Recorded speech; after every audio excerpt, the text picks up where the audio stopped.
Frankenstein, Part 4, read by Kairos, of the Threefold Manifold, January 28th, 2025. Chapter 8. We passed a few sad hours until 11 o'clock, when the trial was to commence. My father and the rest of the family being obliged to attend as witnesses, I accompanied them to the court. During the whole of this wretched mockery of justice, I suffered living torture. It was to be decided whether the result of my curiosity and lawless devices would cause the death of two of my fellow beings. One, a smiling babe, full of innocence and joy. The other far more dreadfully murdered, with every aggravation of infamy that could make the murder memorable in horror. Justine also was a girl of merit, and possessed qualities which promised to render her life happy. Now all was to be obliterated in an ignominious grave, and I the cause. 1,000 times rather would I have confessed myself guilty of the crime ascribed to Justine, but I was absent when it was committed, and such a declaration would have been considered as the ravings of a madman, and would not have exculpated her who suffered through me. The appearance of Justine was calm. She was dressed in mourning, and her countenance, always engaging, was rendered, by the solemnity of her feelings, exquisitely beautiful. Yet she appeared confident in innocence, and did not tremble, although gazed on and execrated by thousands, for all the kindness which her beauty might otherwise have excited was obliterated in the minds of the spectators by the imagination of the enormity she was supposed to have committed. She was tranquil, yet her tranquillity was evidently constrained, and as her confusion had before been adduced as a proof of her guilt, she worked up her mind an appearance of courage. When she entered the court, she threw her eyes round it, and quickly discovered where we were seated. A tear seemed to dim her eye when she saw us, but she quickly recovered herself, and a look of sorrowful affection seemed to attest her utter guiltlessness. The trial began. After the advocate against her had stated the charge, several witnesses were called. Several strange facts combined against her, which might have staggered anyone who had not such proof of her innocence as I had. She had been out the whole of the night on which the murder had been committed, and towards morning had been perceived by a market woman not far from the spot where the body of the murdered child had been afterwards found. The woman asked her what she did there, but she looked very strangely, and only returned a confused and unintelligible answer. She returned to the house about 8 o'clock, and when one inquired where she had passed the night, she replied that she had been looking for the child, and demanded earnestly if anything had been heard concerning him. When shown the body, she fell into violent hysterics, and kept her bed for several days. The picture was then produced, which the servant had found in her pocket, and when Elizabeth, in a faltering voice, proved that it was the same which an hour before the child had been missed, she had placed round his neck, a murmur of horror and indignation filled the court. Justine was called on for her defense. As the trial had proceeded, her countenance had altered. Surprise, horror, and misery were strongly expressed. Sometimes she struggled with her tears, but when she was desired to plead, she collected her powers and spoke in an audible, although variable voice. "God knows," she said, "how entirely I am innocent, but I do not pretend that my protestation should acquit me.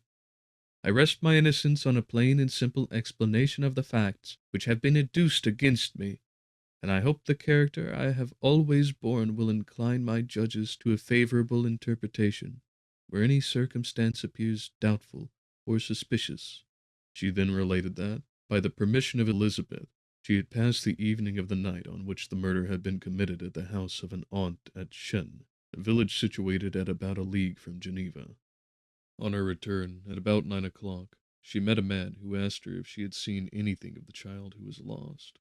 She was alarmed by this account, had passed several hours in looking for him, when the gates of Geneva were shut, and she was forced to remain several hours of the night in a barn belonging to a cottage, being unwilling to call up the inhabitants, to whom she was well known.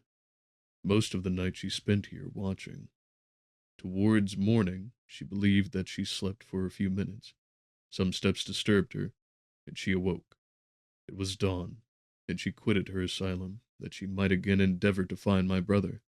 If she had gone near the spot where his body lay, it was without her knowledge. That she had been bewildered when questioned by the market woman was not surprising, since she had passed a sleepless night, and the fate of poor William was yet uncertain. Concerning the picture, she could give no account. I know, continued the unhappy victim, how heavily and fatally this one circumstance weighs against me, but I have no power in explaining it, and when I have expressed my utter ignorance, I am only left to conjecture concerning the probabilities by which it might have been placed in my pocket. But here also I am checked. I believe that I have no enemy on earth, and none surely would have been so wicked as to destroy me wantonly. Did the murderer place it there? I know of no opportunity afforded him for doing so, or, if I had, why should he have stolen the jewel to part with it again so soon? I commit my cause to the justice of my judges, yet I see no room for hope. I beg permission to have a few witnesses examined concerning my character, and if their testimony shall not outweigh my supposed guilt, I must be condemned, although I would pledge my salvation on my innocence. Several witnesses were called, who had known her for many years, and they spoke well of her, but fear and hatred of the crime which they supposed her guilty rendered them timorous and unwilling to come forward. Elizabeth saw even this last resource, her excellent dispositions and irreproachable conduct, about to fail the accused, when, although violently agitated, she desired permission to address the court. I am, said she, the cousin of the unhappy child who was murdered, or rather his sister, for I was educated by, and have lived with his parents ever since and even long before his birth. It may therefore be judged indecent in me to come forward on this occasion, but when I see a fellow creature about to perish through the cowardice of her pretended friends, I wish to be allowed to speak, that I may say what I know of her character. I am well acquainted with the accused. I have lived in the same house with her, at one time for 5, and at another for nearly 2 years. During all that period, she appeared to me the most amiable and benevolent of human creatures. She nursed Madame Frankenstein, my aunt, in her last illness, with the greatest affection and care, and afterwards attended her own mother during a tedious illness, in a manner that excited the admiration of all who knew her. After which she again lived in my uncle's house, where she was beloved by all the family. She was warmly attached to the child who is now dead, and acted towards him like a most affectionate mother. For my own part, I do not hesitate to say that notwithstanding all the evidence produced against her, I believe and rely on her perfect innocence. She had no temptation for such an action as to the bauble on which the chief proof rests. If she had earnestly desired it, I should have willingly given it to her. So much do I esteem and value her. A murmur of approbation followed Elizabeth's simple and powerful appeal, but it was excited by her generous interference, and not in favor of poor Justine, on whom the public indignation was turned with renewed violence, charging her with the blackest ingratitude. She herself wept as Elizabeth spoke, but she did not answer. My own agitation and anguish was extreme during the whole trial.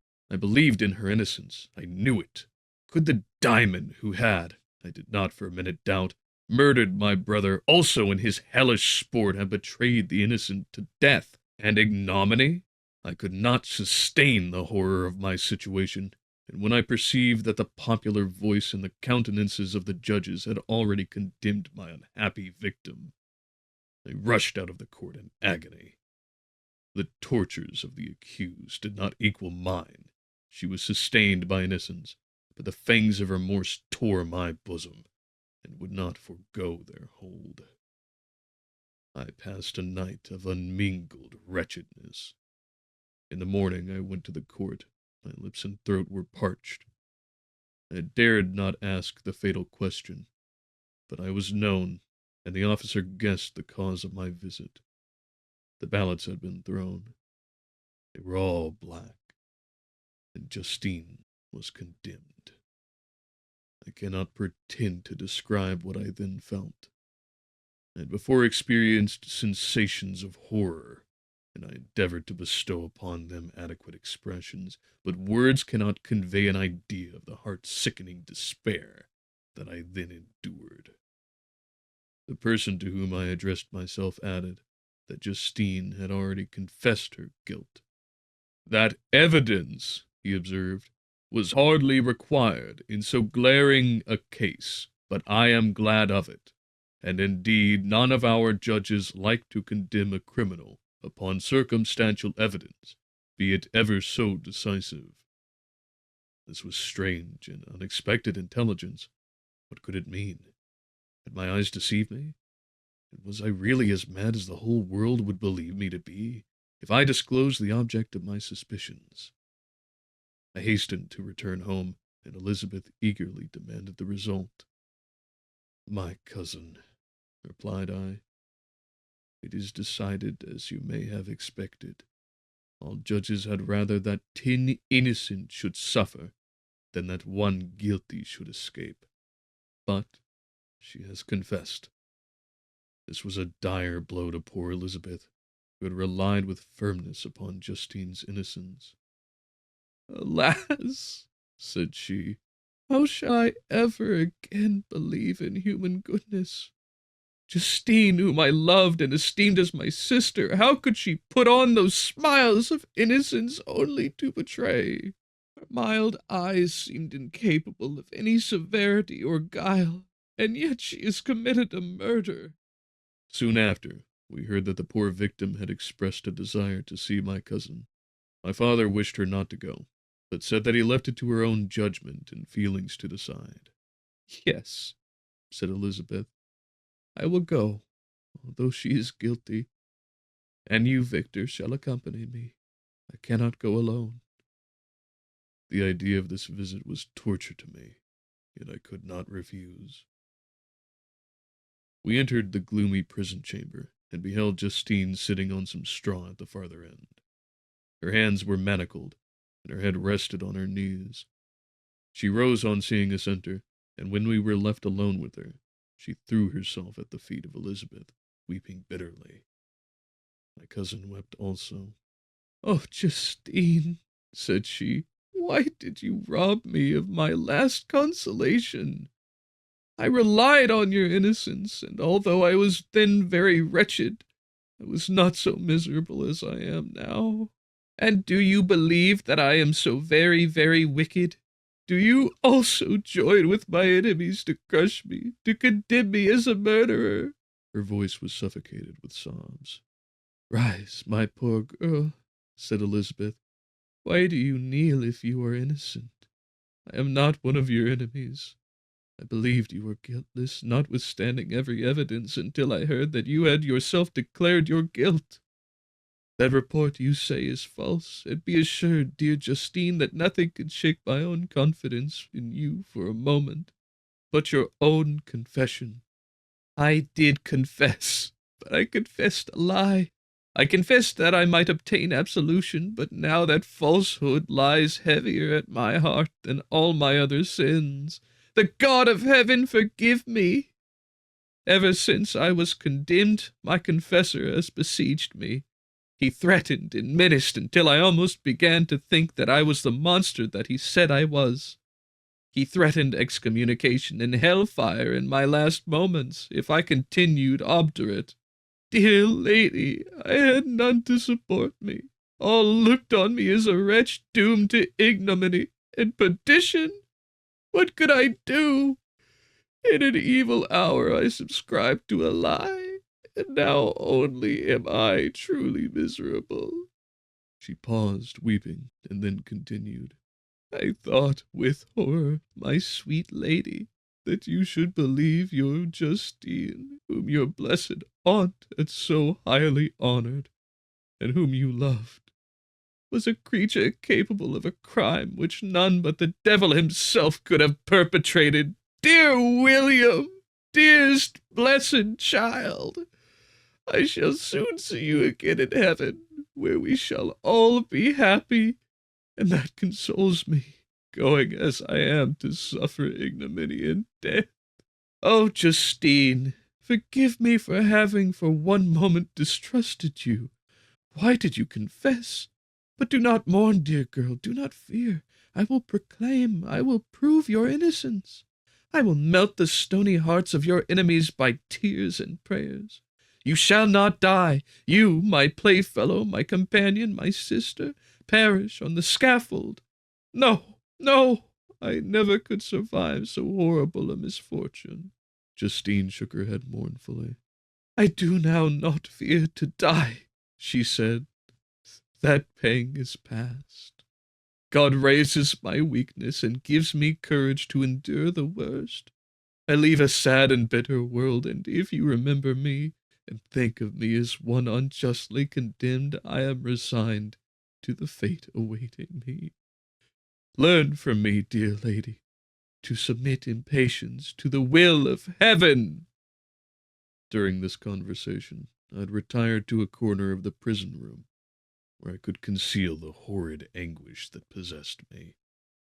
Despair! Who dared talk of that?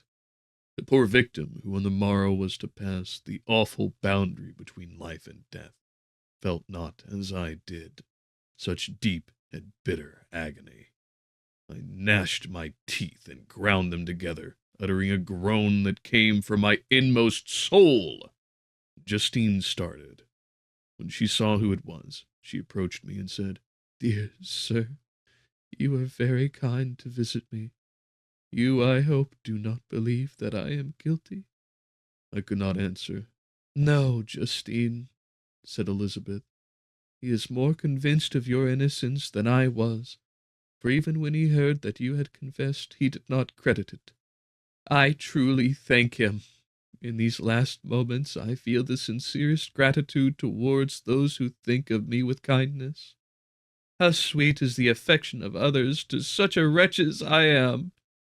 It removes more than half of my misfortune, and I feel as if I could die in peace, now that my innocence is acknowledged by you, dear lady, and your cousin. Thus the poor sufferer tried to comfort others and herself. She indeed gained the resignation she desired, but I, the true murderer, felt the never-dying worm alive in my bosom, which allowed of no hope or consolation. Elizabeth also wept and was unhappy, but hers also was the misery of innocence, which, like a cloud that passes over the fair moon, for a while hides, but cannot tarnish its brightness. Anguish and despair had penetrated into the core of my heart. I bore a hell within me which nothing could extinguish. We stayed several hours with Justine, and it was with great difficulty that Elizabeth could tear herself away. I wish, cried she, that I were there to die with you. I cannot live in this world of misery. Justine assumed an air of cheerfulness, while she with difficulty repressed her bitter tears. She embraced Elizabeth, and said in a voice of half-suppressed emotion, Farewell, sweet lady, dearest Elizabeth, my beloved and only friend. May heaven in its bounty bless and preserve you. May this be the last misfortune that you will ever suffer. Live and be happy, and make others so. And on the morrow Justine died. Elizabeth's heart-rending eloquence failed to move the judges from their settled conviction in the criminality of the saintly sufferer. My passionate and indignant appeals were lost upon them, and when I received their cold answers, and heard the harsh unfeeling reasoning of these men, my purposed avowal died away on my lips. Thus I might proclaim myself a madman, but not revoke the sentence passed upon my wretched victim, She perished on the scaffold as a murderess. From the tortures of my own heart, I turned to contemplate the deep and voiceless grief of my Elizabeth. This also was my doing, and my father's woe and the desolation of that late so smiling home, all was the work of my thrice accursed hands. Ye weep, unhappy ones, but these are not your last tears. Again shall you raise the funeral wail, and the sound of your lamentation shall again and again be heard. Frankenstein, your son, your kinsman, your early much-loved friend, he who would spend each vital drop of his blood for your sakes, who has no thought nor sense of joy, except as it is mirrored also in your dear countenances, who would fill the air with blessings and spend his life in serving you, he bids you to weep, to shed countless tears, happy beyond his hopes, if thus inexorable fate be satisfied, and if the destruction pause before the peace of the grave have succeeded to your sad torments. Thus spoke my prophetic soul, as torn by remorse, horror, and despair, I beheld those I loved spend vain sorrow upon the graves of William and Justine, the first hapless victims to my unhallowed arts. Chapter 9. Nothing is more painful to the human mind than, after the feelings have been worked up by a quick succession of events, the dead calmness of inaction and certainty which follows, and deprives the soul both of hope and fear. Justine died. She rested, and I was alive. The blood flowed freely in my veins, but a weight of despair and remorse pressed on my heart, which nothing could remove. Sleep fled from my eyes. I wandered like an evil spirit, for I had committed deeds of mischief beyond description horrible, and much more, I persuaded myself, was yet behind. Yet my heart overflowed with kindness and the love of virtue, and begun life with benevolent intentions, and thirsted for the moment when I should put them in practice and make myself useful to my fellow beings. Now all was blasted. Instead of that serenity of consciousness which allowed me to look back upon the past with self-satisfaction, and from thence to gather promise of new hopes, I was seized by remorse and the sense of guilt, which hurried me away to a hell of intense tortures, such as no language can describe. This state of mind preyed upon my health, which had perhaps never entirely recovered from the first shock it had sustained. I shunned the face of man. All sound of joy or complacency was torture to me. Solitude was my only consolation. Deep, dark, death-like solitude.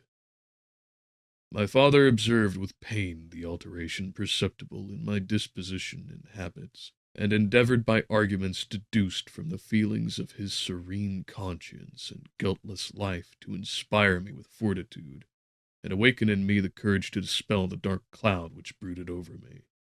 "Do you think, Victor," said he, "that I do not suffer also? No one could love a child more than I loved your brother." Tears came into his eyes as he spoke. "But is it not a duty to the survivors that we should refrain from augmenting their unhappiness by an appearance of immoderate grief? It is also a duty owed to yourself, for excessive sorrow prevents improvement or enjoyment, or even the discharge of daily usefulness, without which no man is fit for society." This advice, although good, was totally inapplicable to my case. I should have been the first to hide my grief and console my friends, if remorse had not mingled its bitterness and terror its alarm with my other sensations. Now I could only answer my father with a look of despair, and endeavor to hide myself from his view. About this time we retired to our house at Belrive. This change was particularly agreeable to me. The shutting of the gates regularly at 10 o'clock, and the impossibility of remaining on the lake after that hour, had rendered our residence within the walls of Geneva very irksome to me. I was now free. Often, after the rest of the family had retired for the night, I took the boat and passed many hours upon the water. Sometimes, with my sails set, I was carried by the wind, and sometimes, after rowing into the middle of the lake, I left the boat to pursue its own course, and gave way to my own miserable reflections. I was often tempted, when all was at peace around me, and I the only unquiet thing that wandered restless in a scene so beautiful and heavenly, if I, except some bat, or the frogs whose harsh and interrupted croaking was heard only when I approached the shore. Often, I say, I was tempted to plunge into the silent lake, that the waters might close over me and my calamities forever. But I was restrained when I thought of the heroic and suffering Elizabeth, whom I tenderly loved, and whose existence was bound up in mine. I thought also of my father and surviving brother. Should I, by my base desertion, leave them exposed and unprotected to the malice of the fiend whom I had let loose among them? At these moments I wept bitterly, and wished that peace would revisit my mind only that I might afford them consolation and happiness. But that could not be. Remorse extinguished every hope. I had been the author of unalterable evils, and I lived in daily fear lest the monster whom I had created should perpetrate some new wickedness. I had an obscure feeling that all was not over, and that he would still commit some signal crime which by its enormity should almost efface the recollections of the past. There was always scope for fear, so long as anything I loved remained behind. My abhorrence of this fiend cannot be conceived. When I thought of him, I gnashed my teeth, my eyes became inflamed, and I ardently wished to extinguish that life which I had so thoughtlessly bestowed. When I reflected on his crimes and malice, my hatred and revenge burst all bounds of moderation. I would have made a pilgrimage to the highest peak of the Andes, and I, when there, have precipitated him to their base. I wish to see him again, that I might wreak the utmost extent of abhorrence on his head, and avenge the deaths of William and Justine. Our house was the house of mourning. My father's health was deeply shaken by the horror of the recent events. Elizabeth was sad and desponding. She no longer took delight in her ordinary occupations. All pleasure seemed her sacrilege toward the dead. Eternal woe and tears, she then thought, was the just tribute she would pay to innocence so blasted and destroyed. She was no longer that happy creature who in earlier youth wandered with me on the banks of the lake, and talked with ecstasy of our future prospects. The first of those sorrows which are sent to wean us from the earth had visited her, and its dimming influence quenched her dearest smiles. "When I reflect, my dear cousin," said she, "on the miserable death of Justine Moritz, I no longer see the world and its works as they before appeared to me. Before I looked upon the accounts of vice and injustice that I read in books or heard from others as tales of ancient days or imaginary evils. At least they were remote and more familiar to reason than to imagination. But now misery has come home, and men appear to me as monsters thirsting for each other's blood. Yet I am certainly unjust.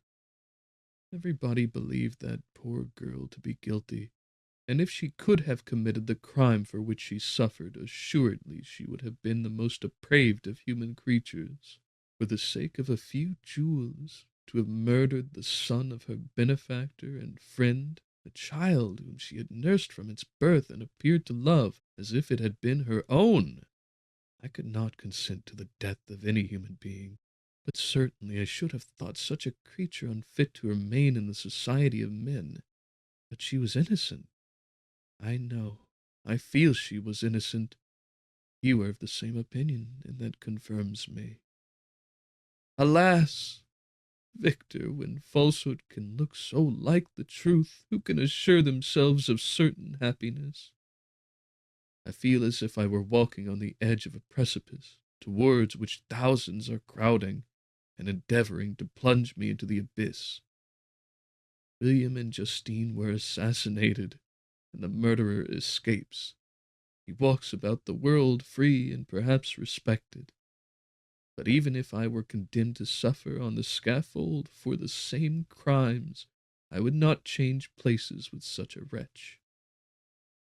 I listened to this discourse with the extremest agony. I, not in deed but in effect, was the true murderer. Elizabeth read my anguish in my countenance, and kindly taking my hand, said, "My dearest friend, you must calm yourself.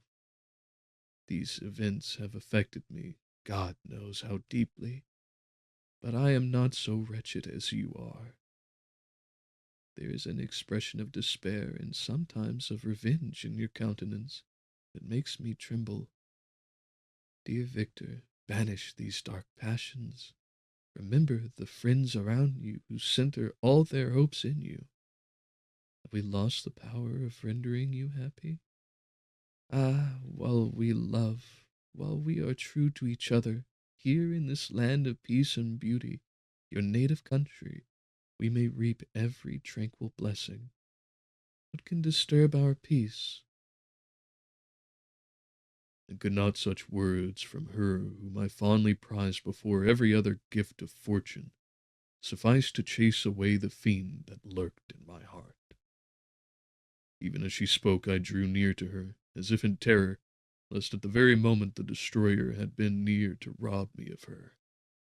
Thus, not the tenderness of friendship, nor the beauty of earth, nor of heaven, could redeem my soul from woe. The very accents of love were ineffectual. It was encompassed by a cloud which no beneficial influence could penetrate. The wounded deer dragging its faint limbs to some untrodden brake, there to gaze upon the arrow which had pierced it, and to die, was but a type of me. Sometimes I could cope with the sullen despair that overwhelmed me, but sometimes the whirlwind of passions of my soul drove me to seek, by bodily exercise and by change of place, some relief from my intolerable sensations. It was during an access of this kind that I suddenly left my home and, bending my steps towards the near alpine valleys, sought, in the magnificence, the eternity of such scenes, to forget myself in my ephemeral, because human, sorrows. My wanderings were directed towards the valley of Chamonix. I had visited it frequently during my boyhood. 6 years had passed since then. I was a wreck, but naught had changed in those savage and enduring scenes. I performed the first part of my journey on horseback. I afterwards hired a mule, as the more sure-footed and least liable to receive injury on these rugged roads. The weather was fine, but it was about the middle of the month of August, nearly 2 months after the death of Justine, that miserable epoch from which I dated all my woe. The weight upon my spirit was sensibly lightened as I plunged yet deeper into the ravine of the Arve. The immense mountains and precipices that overhung me on every side, the sound of the river raging among the rocks, and the dashing of the waterfalls around, spoke of a power mighty as omnipotence, and I ceased to fear, or to bend before any being less almighty than that which had created and ruled the elements, here displayed in their most terrific guise. Still, as I ascended higher, the valley assumed a more magnificent and astonishing character. Ruined castles hanging on the precipices of piny mountains, the impetuous Arve, the cottages every here and there peeping forth among the trees, formed a scene of singular beauty. But it was augmented and rendered sublime by the mighty Alps, whose white and shining pyramids and domes towered above all, as belonging to another earth, the habitations of another race of beings.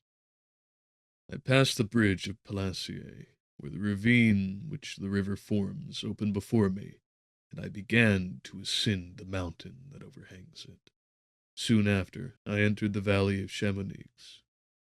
This valley is more wonderful and sublime, but not so beautiful and picturesque of that of Servox, though through which I had just passed. The high and snowy mountains were its immediate boundaries, but I saw no more ruined castles and fertile fields. Immense glaciers approached the road.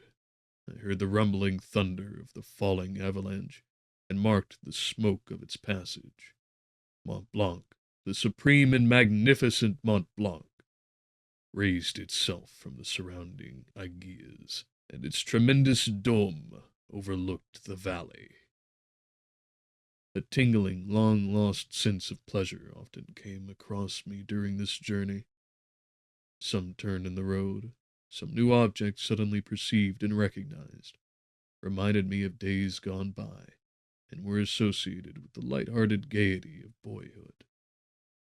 The very winds whispered in soothing accents, and maternal nature bade me weep no more. Then again the kindly influence ceased to act. I found myself fettered again to grief and indulging in all the misery of reflection. Then I spurred on my animal, striving so to forget the world, my fears, and, more than all, myself. Or in a more desperate fashion I alighted and threw myself on the grass, weighed down by horror and despair. At length I arrived at the village of Chamonix. Exhaustion succeeded to the extreme fatigue both of body and of mind which I had endured. For a short space of time I remained at the window, watching the pallid lightnings that played above Mont Blanc, and listening to the rushing of the Arve, which pursued its noisy way beneath. The same lulling sounds acted as a lullaby to my too keen sensations. When I placed my head upon my pillow, sleep crept over me. I felt it as it came, and blessed the giver of oblivion. Chapter 10. I spent the following day roaming through the valley. I stood beside the sources of the Arveyron, which take their rise in a glacier that with slow pace is advancing down from the summit of the hills to barricade the valley. The abrupt sides of vast mountains were before me. The icy wall of the glacier overhung me. A few shattered pines were scattered around, and the solemn silence of this glorious presence chamber of imperial nature was broken only by the brawling waves or the fall of some vast fragment, the thunder sound of the avalanche, or the cracking reverberated along the mountains of the accumulated ice, which, through the silent workings of immutable laws, was ever and anon rent and torn, as if it had been but a plaything in their hands. These sublime and magnificent scenes afforded me the greatest consolation that I was capable of receiving. They elevated me from all littleness of feeling, and although they did not remove my grief, they subdued and tranquilized it. In some degree also, they diverted my mind from the thoughts over which it had brooded for the last month.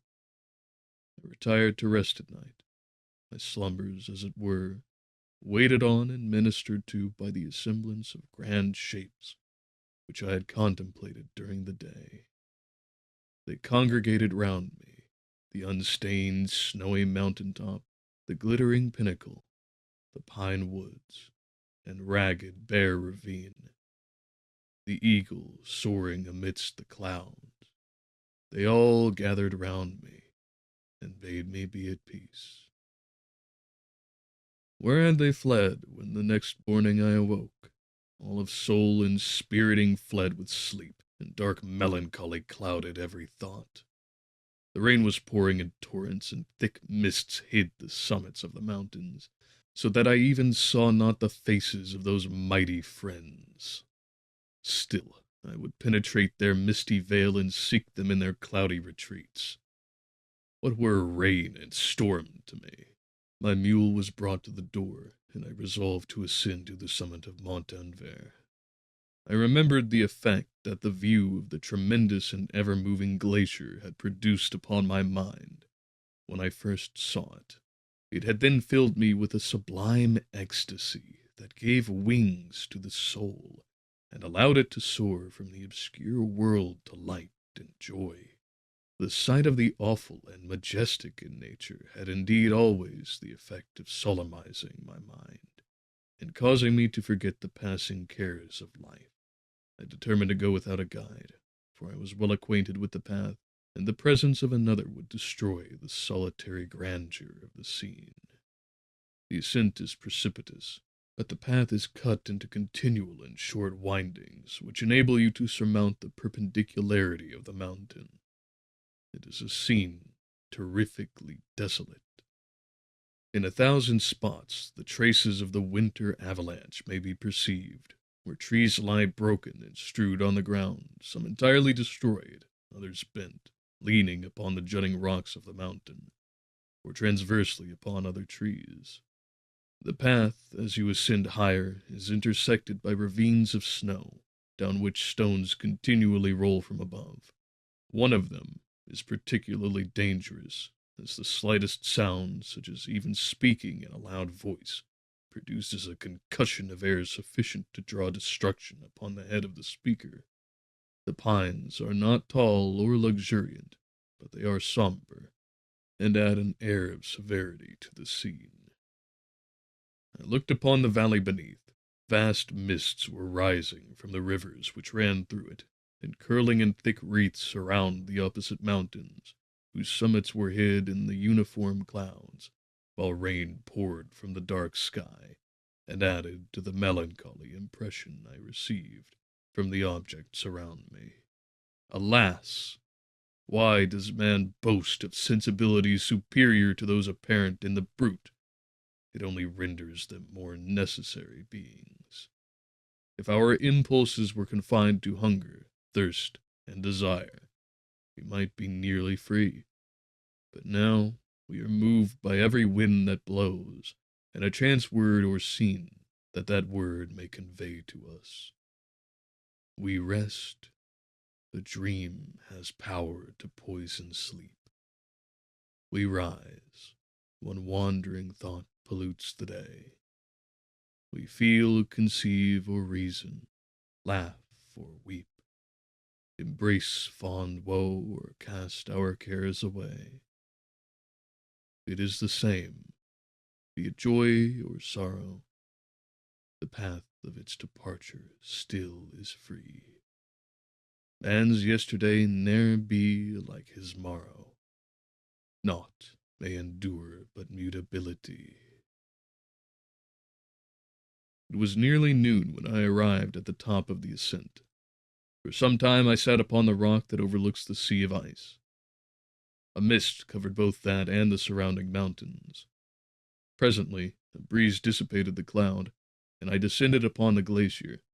The surface is very uneven, rising like the waves of a troubled sea, descending low and interspersed by rifts that sink deep. The field of ice is almost a league in width, but I spent nearly 2 hours in crossing it. The opposite mountain is a bare perpendicular rock. From the side where I now stood, Montanvert was exactly opposite, at the distance of a league, and above it rose Mont Blanc, in awful majesty. I remained in a recess of the rock, gazing on this wonderful and stupendous scene. The sea, or rather the vast river of ice, wound among its dependent mountains, whose aerial summits hung over its recesses. Their icy and glittering peaks shone in the sunlight over the clouds. My heart, which was before sorrowful, now swelled with something like joy. I exclaimed, "Wandering spirits, if indeed ye wander, and do not rest in your narrow beds, allow me this faint happiness, or take me as your companion away from the joys of life." As I said this, I suddenly beheld the figure of a man, at some distance, advancing towards me with superhuman speed. He bounded over the crevices in the ice, among which I had walked with caution. His stature, also, as he approached, seemed to exceed that of man. I was troubled. A mist came over my eyes, and I felt a faintness seize me, but I was quickly restored by the cold gale of the mountains. I perceived, as the shape came nearer, sight tremendous, and abhorred, that it was the wretch whom I had created. I trembled with rage and horror, resolving to wait his approach, and then close with him in mortal combat. He approached. His countenance bespoke bitter anguish, combined with disdain and malignity, while its unearthly ugliness rendered it almost too horrible for human eyes. But I scarcely observed this. Rage and hatred had at first deprived me of utterance, and I recovered only to overwhelm him with words expressive of furious detestation and contempt. "Devil!" I exclaimed, "do you dare approach me? And do not you fear the fierce vengeance of my arm wreaked on your miserable head? Begone, vile insect, or rather stay that I may trample you to dust, and oh, that I could, with the extinction of your miserable existence, restore those victims whom you have so diabolically murdered." "I expected this reception," said the Daimon. "All men hate the wretched. How then must I be hated, who am miserable beyond all living things? Yet you, my creator, detest and spurn me, thy creature to whom thou art bound by ties only dissoluble by the annihilation of one of us. You purpose to kill me. How dare you sport thus with life? Do your duty towards me, and I will do mine towards you and the rest of mankind. If you will comply with my conditions, I will leave them and you at peace. But if you refuse, I will glut the maw of death until it be satiated with the blood of your remaining friends. Abhorred monster! Fiend that thou art, the tortures of hell are too mild a vengeance for thy crimes. Wretched devil, you reproach me with your creation. Come on, then, that I may extinguish the spark which I so negligently bestowed." My rage was without bounds. I sprang on him, impelled by all the feelings which can arm one being against the existence of another. But he easily eluded me and said, "Be calm. I entreat you to hear me before you give vent to your hatred on my devoted head. Have I not suffered enough that you seek to increase my misery? Life, although it may only be an accumulation of anguish, is dear to me, and I will defend it. Remember, thou hast made me more powerful than thyself. My height is superior to thine, my joints more supple. But I will not be tempted to set myself in opposition to thee. I am thy creature, and I will be even mild and docile to my natural lord and king, if thou wilt also perform thy part, the which thou owest me. O Frankenstein, be not equitable to every other, and trample upon me alone, to whom thy justice and even thy clemency and affection is most due. Remember that I am thy creature. I ought to be thy Adam, but I am rather the fallen angel whom thou drivest from joy for no misdeed.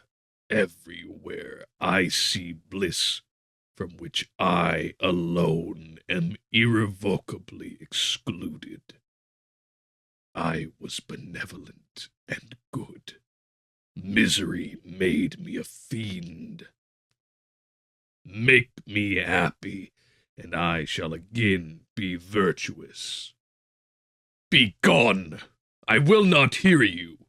There can be no community between you and me. We are enemies. Begone, or let us try our strength in a fight in which one must fall. How can I move thee? Will no entreaties cause thee to turn a favorable eye upon thy creature, who implores thy goodness and compassion? Believe me, Frankenstein, I was benevolent. My soul glowed with love and humanity. But am I not alone? Miserably alone? You, my creator, abhor me. What hope can I gather from your fellow creatures who owe me nothing? They spurn and hate me. The desert mountains and dreary glaciers are my refuge. I have wandered here many days. The caves of ice, which I only do not fear, are a dwelling to me, and the only one which man does not grudge. These bleak skies I hail, for they are kinder to me than your fellow beings. If the multitude of mankind knew of my existence, they would do as you do, and arm themselves for my destruction. Shall I not then hate them who abhor me?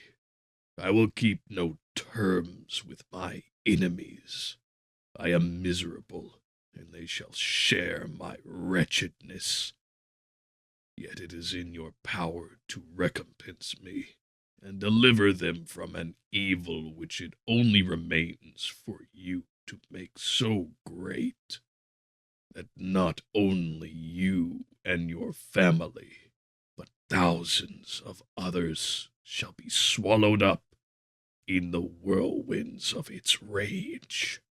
Let your compassion be moved, and do not disdain me. Listen to my tale. When you have heard that, abandon or commiserate me, as you shall judge that I deserve. But hear me. The guilty are allowed by human laws, bloody as they are, to speak in their own defense before they are condemned. Listen to me, Frankenstein. You accuse me of murder, yet you would, with a satisfied conscience, destroy your own creature. Oh, praise the eternal justice of man! Yet I ask you not to spare me. Listen to me, and then, if you can, if you will, destroy the work of your hands. Why do you call to my remembrance, I rejoined, circumstances of which I shudder to reflect, that I have been miserable origin and author? Cursed be the day, abhorred devil, in which you first saw light. Cursed, although I curse myself, be the hands that formed you. You have made me wretched beyond expression. You have left me no power to consider whether I am just to you or not. Begone! Relieve me from the sight of your detested form. Thus I relieve thee, my creator, he said, and placed his hated hands before my eyes, which I flung from me with violence.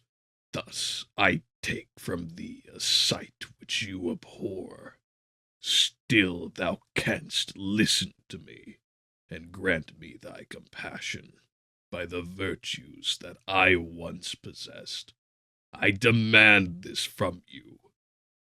Hear my tale. It is long and strange, and the temperature of this place is not fitting to your fine sensations. Come to the hut upon the mountain. The sun is yet high in the heavens. Before it descends to hide itself behind yon snowy precipices and illuminate another world, you will have heard my story and can decide. On you it rests whether I quit forever the neighborhood of man and lead a harmless life, or become the scourge of your fellow creatures and the author of your own speedy ruin. As he said this, he led the way across the ice. I followed. My heart was full, and I did not answer him. But, as I proceeded, I weighed the various arguments that he had used, and determined at least to listen to his tale. I was partly urged by curiosity, and compassion confirmed my resolution. I had hitherto supposed him to be the murderer of my brother, and I eagerly sought a confirmation or denial of this opinion. For the first time also, I felt what the duties of a creator towards his creature were, and that I ought to render him happy before I complained of his wickedness. These motives urged me to comply with his demand. We crossed the ice, therefore, and ascended the opposite rock. The air was cold, and the rain again began to descend. We entered the hut, the fiend with an air of exultation, I with a heavy heart and depressed spirits. But I consented to listen, and seating myself by the fire which my odious companion had lighted, he thus began his tale.